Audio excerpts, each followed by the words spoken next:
Okay. All right. Motaz, how do I say your name and last name? Because Motaz, Azaiza. Motaz Azaiza, you smell Yeah. great. Thanks so much. Ladies and gentlemen, photojournalist Motaz Azaiza is in the building. He's touring the country right now, fundraising for UNRWA, and it is a great honor to have you here. I'm very excited. We got you some snacks. You said you wanted some snacks. Thank you. Go ahead.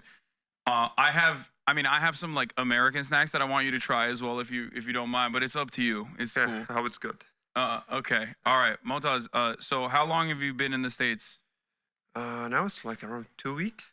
2 But weeks? I came before for like also another 2 weeks. Okay. Cool. So, for those of you who don't know, Motaz is a genocide survivor. He is a photojournalist. He is one of the most important voices across the board in humanizing the plight of the Palestinians throughout this entire process. And you're a hero. I have tremendous respect for you. I think what you've done is incredible. Thanks so much. I'm gonna hype you up a little bit. I know that probably makes you feel a little uncomfortable, but Motaz was also one of the 100 most influential people of 2024, according to Time Magazine. For 108 days, Motaz acted as the world's eyes and ears in his native Gaza. Armed with a camera and a flak jacket marked press, the 25-year-old Palestinian photographer spent nearly 4 months documenting life under Israeli bombardment. Right off the jump, before we get to your background, before we get to how you started as a photojournalist, I do want to talk about the role that I think you and Bizan and many others played in changing the dynamic in the way that I think the Western world views Palestinians as, because I'm Turkish, I'm Muslim. I grew up with a very different understanding, of course, to that in comparison to Americans, and in comparison to people in the Western world, in analyzing Israel as not necessarily the most moral state, nor a democratic state, but instead a colonial vestige, a settler colonial apartheid state. And a lot of people, I think, in the aftermath of Israel's incredibly violent Gaza incursion, which is a genocide, started recognizing that reality. But how do they recognize that reality? I think you guys played a big role in making people understand the reality by putting on, by showcasing all of the things that were going on, and by communicating that you were human. And I think that was very effectively. Israel had done a very good job of refusing to showcase that side. So thank you. Thank you so much, man, for having me. Unfortunately, the world had to understand what is happening in our suffer on our plot when we lost like more than 50,000 people and hundreds of thousands left Gaza. Hundreds of thousands are injured and thousands also missed. So unfortunately, the sacrifice, it discovered to the world the brutal occupation and what they are doing, but they are also like souls and people who passed. Maybe doesn't worth it to lose all these people, all these souls, just to make a point for the world that we are humans. Because even me, like coming to the country, going around, just to tell the world that we are humans, this is really desperate thing to do. But yeah, I had to do it. Yeah, no, I totally understand where you're coming from. Sorry, I'm trying to also adjust your sound levels real quick and increase your microphone volume. So, how do you? Let's start off with your beginnings. You're very young. You're 25 years old. Yeah, I'm 33. So old. Yeah, I'm an old man. Damn it. Okay, you're tall as hell. Do you ball? No? You don't play basketball? I used to play, but I'm like so huge, so I didn't find my shoe size in Gaza. Oh, really? Yeah, How big are your shoes? 15. You're a size 15? Yeah, so I Damn. I'm 13. I was gonna give you my shoes if you wanted, no, but you're paying for me, man. Like on the yeah. side, yeah. Shit, that's crazy. Okay, no, I know a bunch of ballers. I talked to Omar Hertz show, Yeah. those guys a lot, and Omar Balls, and I mean they're still in Gaza. So anyway, what I was gonna say is, how did you start? How did you choose to become a member of the press? Like what? How did your like what about your background says like you were like I wanna become a photojournalist? Yeah, it's not my first time, to do this, and I used to cover wars and aggressions in Gaza years before. I used to be like a photographer who wanted to make beautiful pictures, capture the sense of the people, the daily life, because there was a lot of destruction in Gaza, but I wanted to be different, and it was hard, really hard to be different, and especially in an environment like Gaza, where you can't even make a plan for 2 days because something will happen, something will ruin all your plans. And like I tried my best to show the nice image from Gaza that the world doesn't know. But a lot of people, unfortunately, also like just know Gaza for wars, bombing, people losing their lives, not for like the beautiful life there.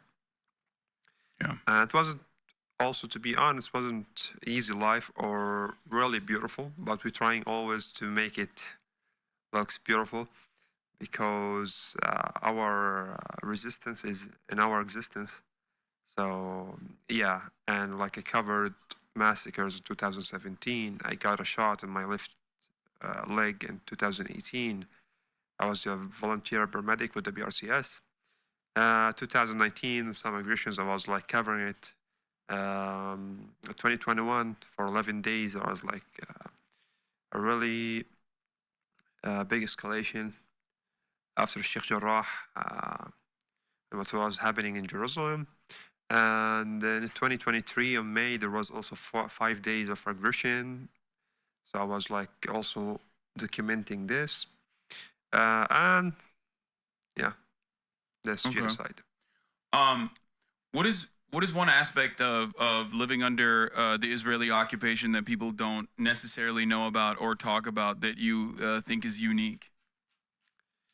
Yeah, that everything you want to do is a struggle. Me as a photojournalist, I want to buy like a camera lens. I need to wait for 3 4 months. Then I need to pay like triple taxes for Israel, and this is just for me as like a photojournalist.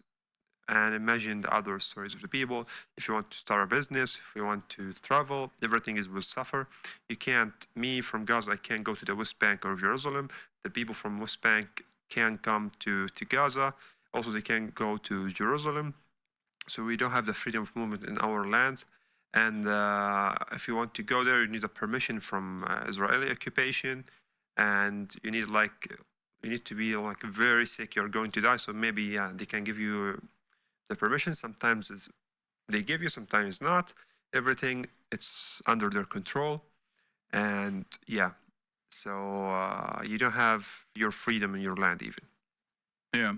What part of Palestine is your family from originally? I'm originally Gazan. Oh, okay. Yeah, You're yeah, OG Gazan. yeah, yeah. Okay. That's interesting. So, um, I mean, everything you've talked about, everything you've spoken to is very heartbreaking. Uh, it's not necessarily, once again, it's not necessarily something that a lot of people were privy to, a lot of people were aware of, I think. And in your analysis of the situation, do you feel like something has changed in the last year, even uh, uh, in terms of the way that people have been mobilized in the Western world? Yeah, when someone asks me where I'm from, I tell him like Palestine. He don't tell me, oh, Pakistan. Oh So yeah, yeah, yeah, because true. a lot of this thing happening to me before like this war. So maybe it's like a big shift. A new generation now knows better, and they know like the struggle of Palestinians.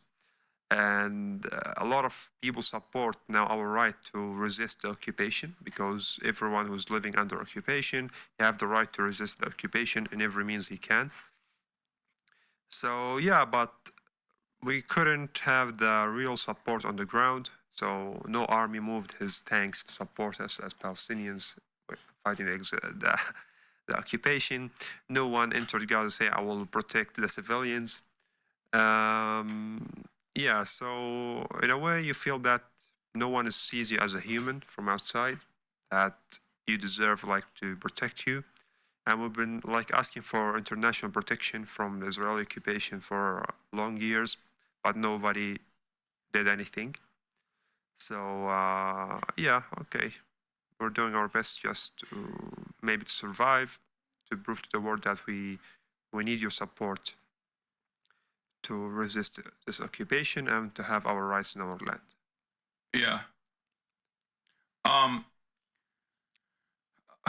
How do you foresee this going? Like, do you feel like something has changed in terms of the way that people view Israel now, in dare I say even contentious terms, where I believe that that the actions that Israel has taken post October 7 has genuinely dramatically altered, I think, like the continuation of the apartheid in the way that it does. Yeah. Do you have some semblance of hope in all of this darkness about potentially a trajectory change for Israel? Yeah, maybe a lot of countries recognize Palestine as a country now, as a state, because there was a lot of countries didn't recognize Palestine as a state, and a lot of countries going to recognize Palestine as a state. A lot of people now know the truth of Israel as occupation, and a lot of people now understand that our war, our fight is not with like Jewish people, it's with Zionism, because there's a lot, thousands of Jewish people, maybe hundreds of thousands of Jewish people supporting us, because there's also Palestinian Jewish people. So because there was like a really big misunderstand before this, because yeah, they're using the words like anti-Semitism to, you know, to block you from doing what you're doing in your country. So yeah, we're raising awareness. I hope maybe there's a weak hope, because it's been like almost a year now, and nobody did anything. Watching people being massacred and like by live shows, 4K footage, and in every minute you see like people being killed, and people, okay, yeah, let's shout free Palestine. Thank you so much. We appreciate this, but we need actions. We don't need words. Yeah, because Israel doesn't get words. Israel get actions. They get funded by billions of dollars from the U.S., from the West, from weapons factory in the UK and everywhere in Italy. So they get action. This is why they are like winning. This is why they are like killing people and nobody stopped them. But we need more actions. We don't want words. We don't want comments. We don't want likes. We don't want share. We need actions in the streets and everywhere you could. What can people do to support Palestine right now in America, in the Western world in general? And the reason why I specifically talk about that, for those of you in the chat that don't understand, is because if you are not inside of the heart of empire, if you are not an American citizen, if you're not like a Western European, your assessment of the situation has always been, especially if you're Muslim, especially if you're from the global South, your assessment of the situation is that, oh, this is just more settler colonialism in the exact same ways that you might have even experienced. But obviously, the Western Hemisphere, specifically Western Europe and America, hold most of the cards in this equation and have been able to keep a lot of people oblivious to the reality of Israel and what Israel's actions are. This is why I specifically talk about that aspect of the equation. So, what can people do to support Palestine more effectively? Everyone could do a thing from his place. I'm not here asking people to sacrifice their lives, but people in Gaza losing their lives for their home. So I saw before maybe 6-7 months there was American soldier who burned himself. Aaron Because, Bushnell. yeah, because what's happening. I'm not here asking people to kill themselves for us. No, we want you alive to support us. But he were a really human. He couldn't see what is happening and just keep watching. Yeah. And I'm sorry for him for what happened to him. We respect him. We love him. I hope his soul may rest in peace. But there was also like a Canadian who traveled all the way to occupied lands, and he just shouted in front of Israeli soldiers that a free Palestine. They killed him. Yeah. The War Center Kitchen workers who were working in Gaza, a Polish, someone from the UK, Australian, yeah, so British people. yeah, they are also got strike and killed in Gaza, and they know because they control the sky. They know what they are doing when Israel killed them. So yeah, they killed them on purpose, and nothing changed. Even if they will kill people, the white people, even if Israel will kill the white people in Gaza, want just to support the humans of Gaza. Yeah. Nothing will change because the injustice power is so evil and so big. So people should understand who are like controlling them around the world. Also about the boycott, it's not about like the drinks or the food. It's about the money you are like you don't know. I don't like get mad from the people who because sometimes you don't know when like they buy something. We are not like boycotting the brand, no, but it's about the brand, how the money where it's gonna end. So people should now understand. Look, just like Google it. BDS. Yeah, just look what's happening around you.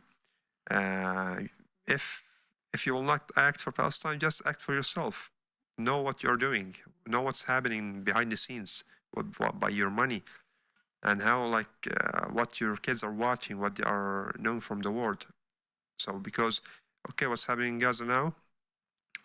I hear this from you. Yeah, you raise our awareness. We know we didn't know before, but yeah, but even the reason that raised your awareness, just he needs he needs your support. I'm not really sure what to advise people to do because I don't know. I've been like locked under like a heavy besiege for like 18 years in Gaza. I didn't know how the world works. I'm now like out here just trying to raise awareness and to grab all the attention of the world with us because Gaza is now alone. And now is what's happening in Lebanon. They invaded Lebanon. And Israel is continuing what they are doing. Like nobody can stop them. Yeah. So yeah, we need your support in every mean you can. Okay. Is there anything you want to specifically like? Is there anything that you feel hopeful about in all of this? Or does it? I mean, I know it's a hard thing to ask, especially considering, do you still have family members in Gaza? Yeah, all my family there. Yeah. Yeah. Okay. Yeah. Yeah, I lost around like 26 of my family, like 18 friends, but yeah, I still have more. I hope they survive this. Yeah. But yeah. In all of this, I feel like Palestinians, like you said, your existence is resistance. Yeah. And Palestinian resilience has been something that is like truly eye-opening for a lot of people around the world, especially being able to exist under such brutal occupation. Is there like what are some of the aspects of this brutal occupation in terms of like something that maybe people have not considered? For example, like what was your childhood like? What kind of schools did you go to? Were you educated in an UNRWA school? No, because I'm not a refugee, so I went to the government's school. But yeah, now I support UNRWA in every mean I can. I've been like for a school named Rodolf Falter. He's like German. He came to Gaza. He built a school, so he wanted to support education there. I finished my school, high school in Gaza. I went to Al-Azhar University in Gaza, which Israel destroyed all of it now. And I got English translation degree, so I can connect with the world by language. I use my skill in photography, and I merge it together so I can, do do what I'm doing right now and the photography I'm doing. My life, my child was about shortage in electricity and long days without electricity. Uh, Struggling to find things. Let's say because even like the child in Gaza is not only a child; he's like an old child. You know, he's the one you have like a big responsibility in you because like most of the families have like there's the range of unemployment in Gaza is so big, like around 80% of people in Gaza are unemployed, and you can't travel easily. You can't everything with a struggle. Yeah, you can't get anything easily. Yeah. So yeah, and 2014, I lost my classmate. His name is Ala. Was just playing football, and artillery bombed his house. And he got killed. He was just 15 years old. Yeah, he just wanted to be like a soccer player. So it's about lose. It's about finding space to play in. It's about like just dreams that maybe Israel will like kill you before you make it. So yeah, it wasn't easy, and yeah, here we are. What do you think about America after visiting this time around? Oh, What's your opinion? it's really difficult to judge because before I came to America, I was believing that everyone there is so evil. You know, like That's yeah, there's the understandable. monsters in the street. But I came here, there is a lot of really good hearts that they want to do more. But even their like official representative there doesn't hear from them. Their government doesn't hear from them. So believe me, I'm not judging anyone. I have respect for the people who want to support and to do more, because I met like I met a lot of like Jewish people here who want to support us. Like a lot of the white people who want to do more. You know, they want to understand. But yeah, there's a lot of evil people, but at the same time, I don't want to forget that there's a really good people who are here. And I just like a word from a Palestinian from Gaza. The image of like Americans for the world is so bad. Yeah. Yeah, so please work to enhance it, to make it better, because people think that they are all evil. People think that they like to kill people, to invade other countries. So please work on this to make a good image for your country, because you can do it. You can like stop supporting occupation. You can stop paying your taxes. So you're gonna send billions of dollars to Israel to kill civilians in a tents that they don't have even the power to find a water to drink. Yeah. No, I get that. I understand that completely. Do you have you had some American food since you've been here? Man, just the burgers here. Do you like it? I don't like burgers, but because my stomach hurts till now since I left, because yeah, shortage of food, so I don't want to to get a lot of pain. I got like one burger. It was okay, but I spent like 2 hours in the toilet after it. So yeah, so I'm sorry. Guys.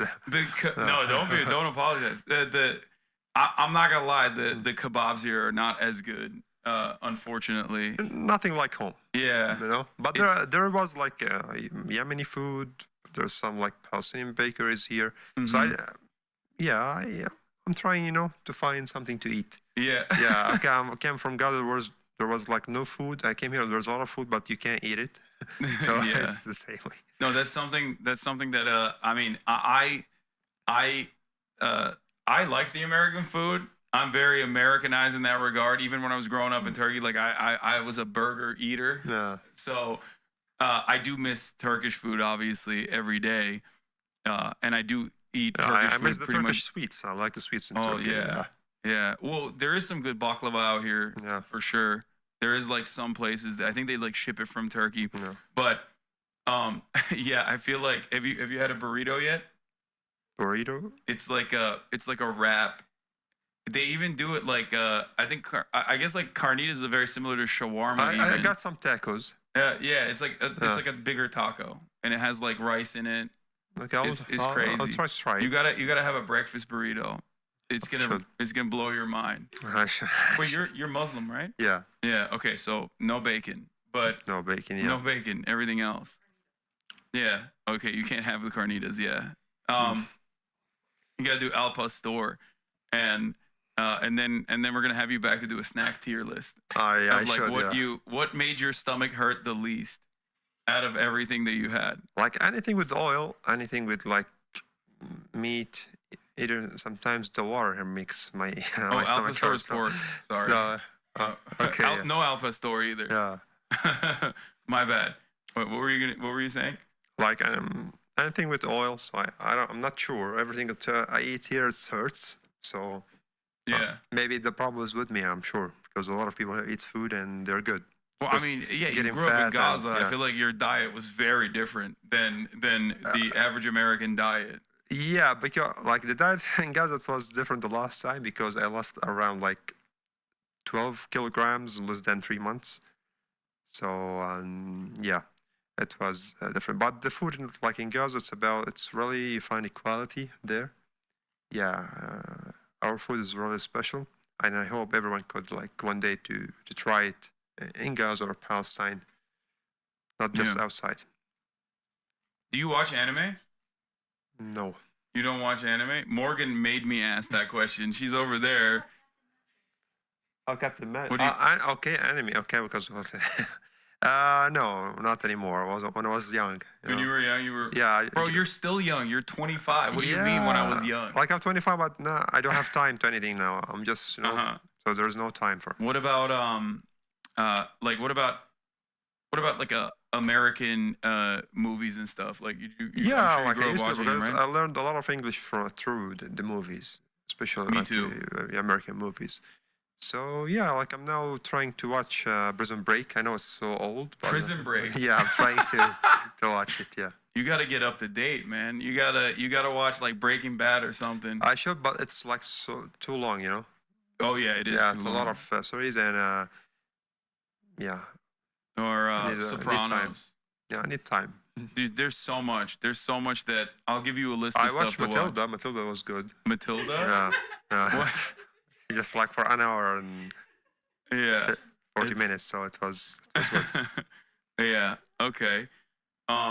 So you played a little bit of basketball. You didn't play a lot of sports. Yeah, I played volleyball. I played like soccer, but yeah, then my sports not like my type right now. You're a singer. No, not singer. You're good at singing. What is your No. favorite song? No, like I like the script, Imagine Dragons. uh, some Arabic music, but no, I'm not a good singer. Yeah, Uh-huh. just sing when I'm under the shower. That's it. I feel that. Yeah. I'm not a very good singer either, but I still do it every now and then. Yeah. What's your favorite soccer team? Like I like the Spanish team, like Madrid. But Uh-huh. yeah, when Ronaldo got out, I'm off. I don't follow any soccer news anymore. Oh wow. Okay. Yeah, because I like the way the person plays, not. the Oh, whole you're thing. like me. I like LeBron. Yeah, I like LeBron more than I like the teams that he plays for. Like, I Cristiano don't is care. like the best. Yeah. Yeah. Okay, you're a Ronaldo enjoyer. Have Yeah. you met? Are you familiar with a content creator by the name of I Show Speed? No, show speed, no. No. Okay.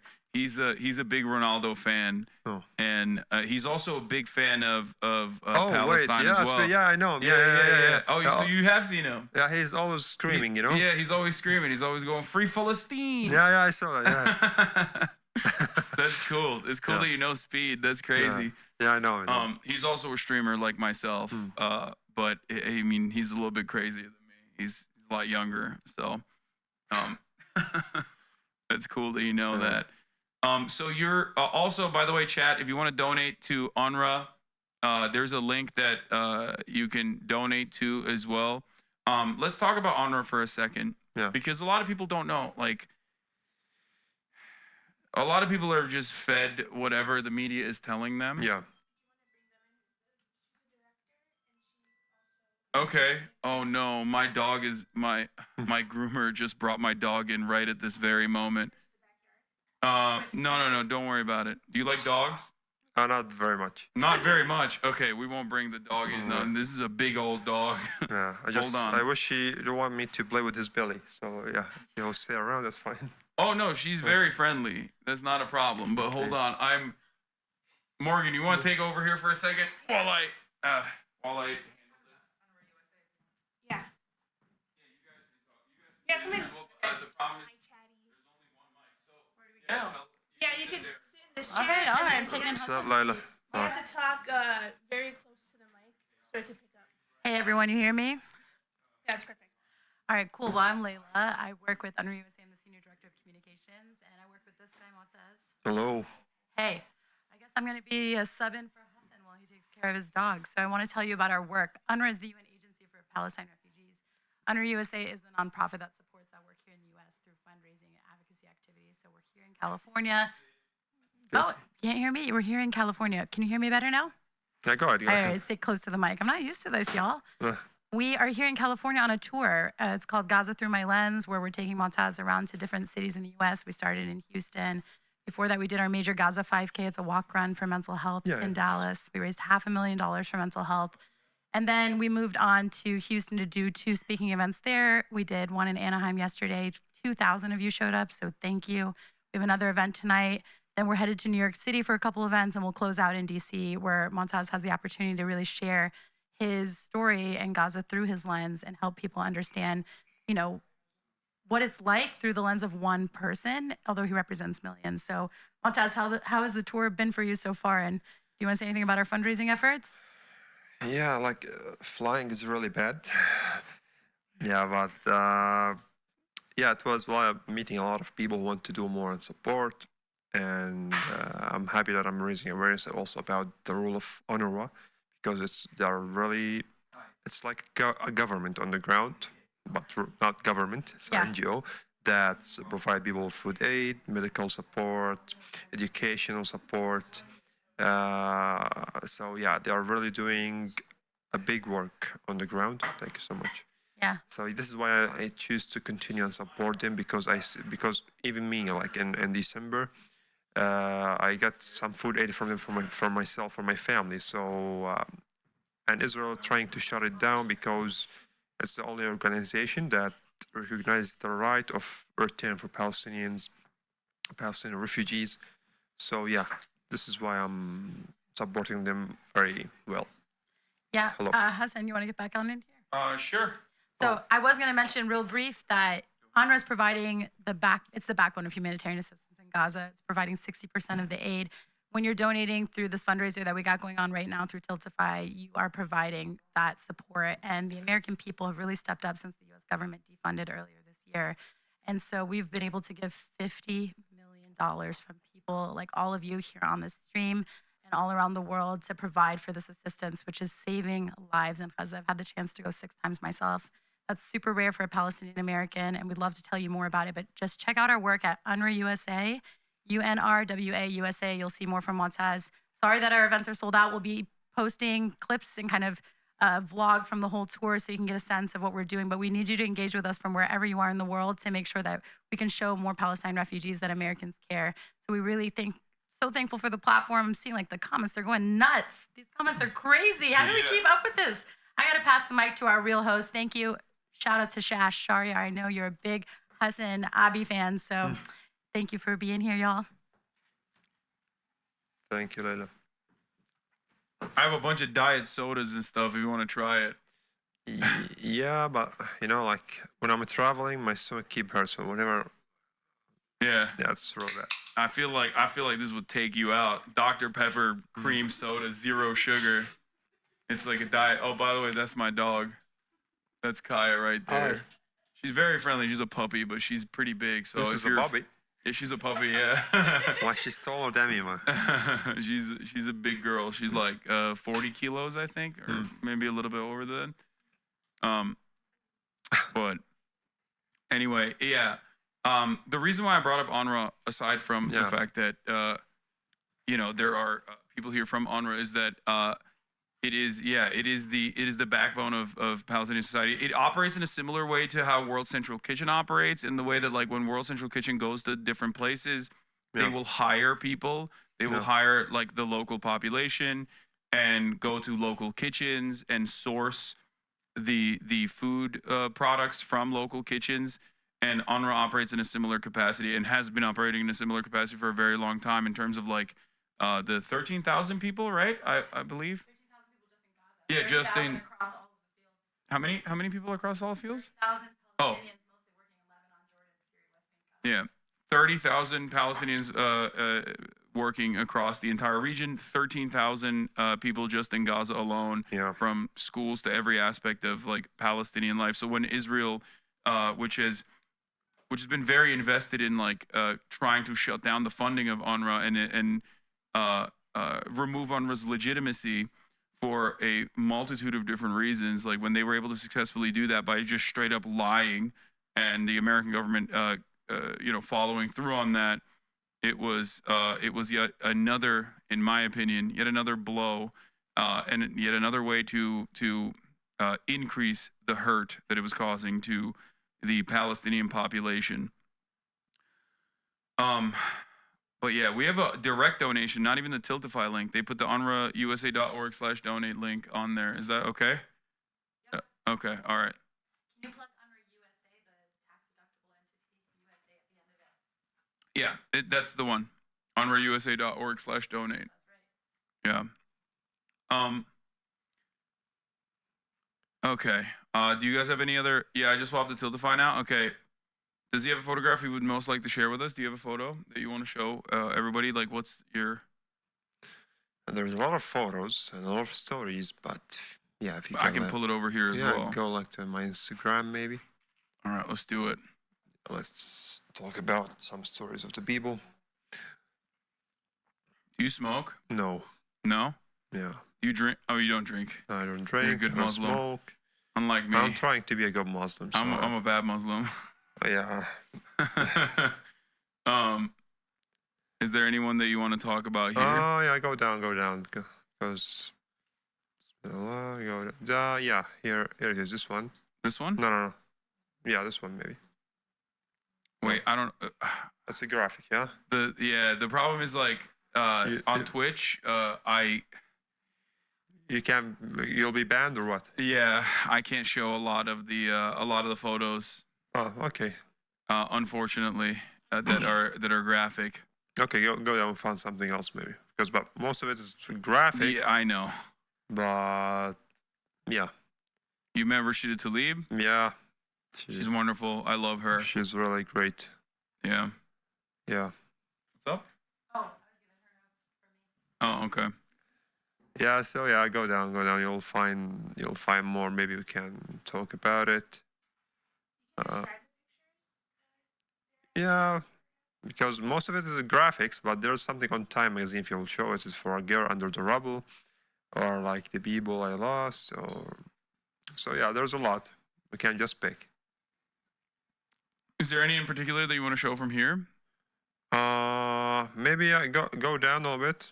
Here. Just like this, maybe video, or should be this video right here. Yeah. Okay. Yeah.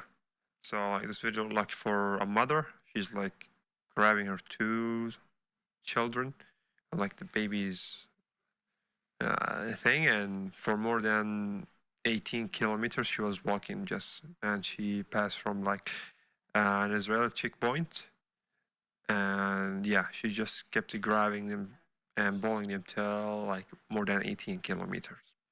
Wow. Yeah, so she had like all her home in her bags because she lost her home. And yeah, as you can see, the video like explains itself. It's crazy. It's 11 miles for you Americans. There's a photojournalist in the chat that says, I'm a photojournalist covering protests in Michigan. What advice does Motaz have for other ways journalists can cover the genocide's effects in the U.S. Yeah, you can push in your government to send you to Gaza so you can work there on the ground, show the truth. Because yeah, if the government give Israel billions of dollars, at least let Israel allow the U.S. journalists to go to Gaza to cover. And they should not kill you there. So that's what I believe, man. But thank for everything you do. Yeah. Is one of your photos was the picture. Times top 10 Yeah. photos of 2023? Yeah. Here we'll show that That's it. one. This is a young girl stuck under her house in the rubble. This Yeah. is your photo. Yeah, this is my photo. I used my camera to find her. I used like the slow shutter speed, the camera, so I can have more light and find her because they couldn't find her. She was screaming, but no one knows where is she. So yeah, thanks for the technology. Yeah. The link is broken to donate. Why? What's going on? What's wrong with the link, chat? Hold on, let me see. Is it not working? Is the Tiltify link not working? People are saying it works fine. Disconnect account, connect correctly, and make live changes. What? Okay. I'm a photo editor at the New York Times. I'm wondering if Motaz could share with us the damage the media narrative around Gaza has caused and how us as photographers and reporters can do better to cover the story.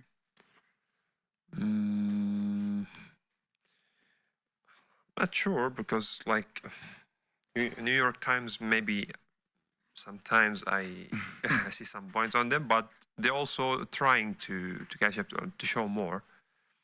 Yeah, like even like once of time CNN showed like videos of young children were just playing and Israeli drone killed them. And they showed it for even it was graphics, but they, sometimes you just like show it to get more views and to make people satisfied about them, to not keep attacking them. Then they don't post anything. They go back to be on the Israeli side. So I hope they're just not manipulating with this because this is our people's life. And yeah, if anyone think he's a human, I don't think he should like do this to other people to use their suffer, enough just to get more views, or likes, or shares. Yeah. Yeah. Do you feel like you actually brought up something that I talk about quite frequently, which is that the media, Yeah.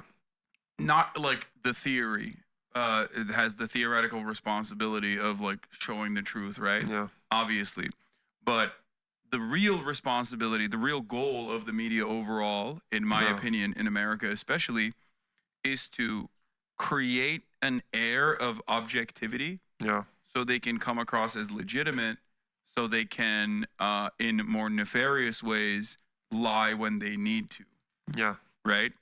And that is the way I see it for the most part. And I think you kind of brought that up when you said like sometimes they do show the truth. Yeah. And I think as a Palestinian, do you feel like they are potentially showing the truth in an effort to maintain that legitimacy because people are yelling at them? Yeah. Exactly. This So is what that it they is. can continue being like, oh, Yeah.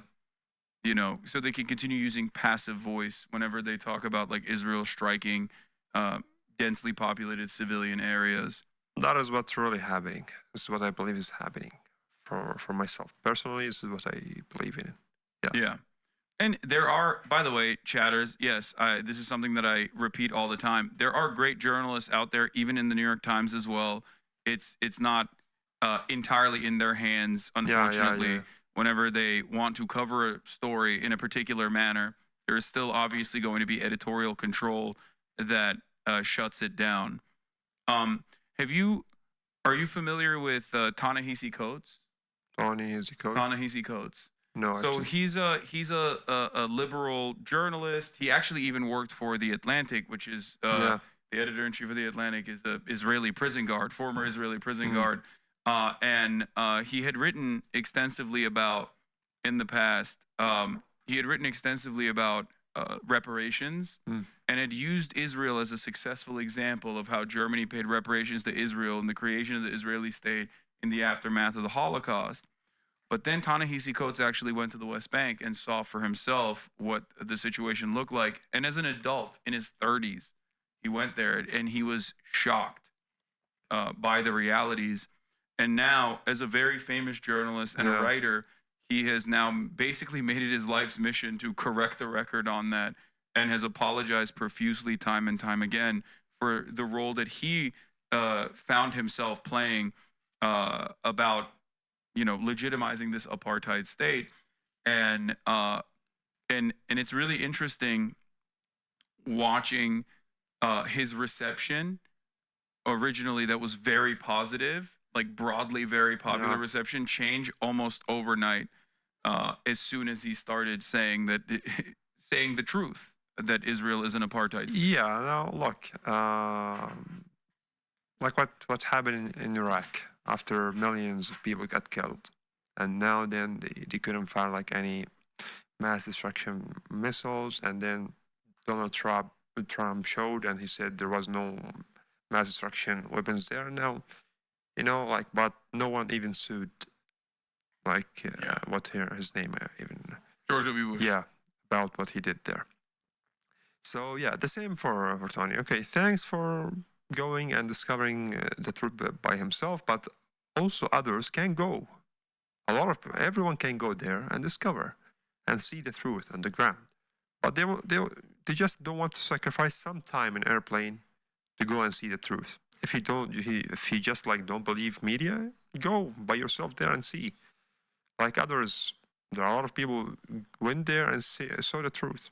But the problem is with the one even who goes there and stays on his right, who's like what he believes in, and he continues to support Israel and occupying every land in Palestine, stealing more lands, making new settlements, and not allowing us to move even in our lands. So me as a Palestinian, I need a permission to move in my country, and I can't get. Yeah. So it's a lot. People can understand, people can see, people can know. So if they want, they can find out. Yeah, it's come from themselves, not me who just going around running towards the people. Yeah, please come and see and understand. No. Yeah. Is there anything that we missed that you want to talk about? Because I know you got a busy day today ahead of you. You're gonna be doing a little bit of traveling. I want people to know that there's a really amazing people in Gaza and in Palestine. They deserve a better life, and hopefully you can help us as a youth. I'm not gonna say just like Israel killing women, children, elders. No. Also, I want to say that Israel killing youth, the Palestinian youth. So, I want your support for Palestinian youth, and our life is just not like a tent. This is not our lives, and we didn't used to that. I will never used to that. Yeah, we had nice houses and nice cars, and we eat the best food, have the nicest coast ever, have a nice sea, but Israel is not allowing us to find our way to live just a normal life like anyone else. And whenever we don't have peace, no one will have peace. Believe me, we'll keep pissing you off till you support us to have peace and to get our rights in our land. Yeah, that's it. We're not terrorists. We just want peace, and Palestinians doesn't have peace. No one should have peace. Yeah. Okay. That's it. Thank you so much, Motaz, for Thanks so much, man. coming on. This was wonderful. Let's take a photo side by side so people can know how tall you are. Okay. It's crazy, but we'll do it over there. All right, everybody. I'll so be back much, in everyone. 1 second. Someone said thank you, Motaz, for visiting Belfast and Derry. Oh, yeah. You went to Ireland. Yeah, they're so amazing, and You're like Ireland more than America, I Yeah. suspect. yeah, people nice, but in these circumstances, I can't find any way that suits me. I just want to go back to Gaza. Yeah, just want to go back. Yeah. All right. I'll be back in 1 second, chat. Ugh.